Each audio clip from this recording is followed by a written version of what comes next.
خواتین بازار جاتی ہے یا ڈاکٹر کے پاس چلی جاتی ہیں تو 2-3 نمازیں چلی جاتی ہیں. خواتین قضا نمازوں کے بارے میں بہت کمزور ہیں. بالکل صحیح کہا. خواتین ڈاکٹر کے پاس جا کے نمازیں ضائع کر دیتی ہیں. خواتین شاپنگ میں جا کے, وہ خواتین جو میرا بیان نہیں سن رہی ان کی بات کر رہا ہوں. یہ بہت بڑا جرم ہے بھائی. اسلام میں توحید کے بعد نماز سے بڑا کوئی حکم نہیں ہے. کسی قیمت پہ نماز چھوڑنے کی اجازت نہیں, چاہے شاپنگ پہ جائیں چاہے پارک میں جائیں. اب پارکوں میں ہوتا کیا ہے, خواتین کہتی ہیں ہمیں مسجد میں تو گھسنے نہیں دیا جاتا, تو پارک میں جگہ نہیں ہوتی تو نماز قضا کر لیتی ہیں. بھائی آپ مسجد میں کیوں گھسنے نہیں دیا جا رہا آپ کو؟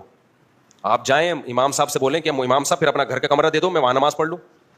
تو میں نے تو نہیں دیکھا کہ ائمہ کرام کی میجورٹی ایسا کرتی ہو, لیکن بعض مسجدوں میں نہیں گھسنے دیتے. یہ بالکل غلط کرتے ہیں. جو عورت نماز پڑھنے کے لیے مسجد میں آ رہی ہے اس کو روکنے کا کسی کو بھی حق نہیں ہے.